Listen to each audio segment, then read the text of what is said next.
നമ്മൾ ഇപ്പോൾ കേൾക്കാൻ പോകുന്ന കഥ ശിശുപാല വധം. ഈ കഥ എടുത്തിരിക്കുന്നത് ഭാരത കഥാമൃതം എന്ന പുസ്തകത്തിൽ നിന്നാണ്.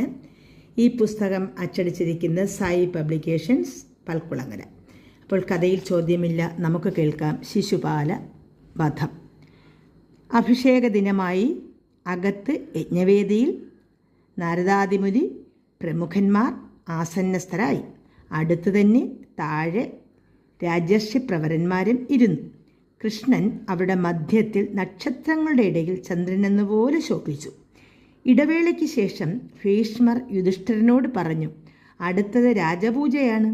പൂജിക്കേണ്ടവരെ പ്രത്യേകം വിളിച്ച് പൂജിച്ചാലും അർഘ്യം ആദ്യം നൽകി പൂജിക്കേണ്ട ശ്രേഷ്ഠ പൂജ്യനായ ആൾക്കാണ്.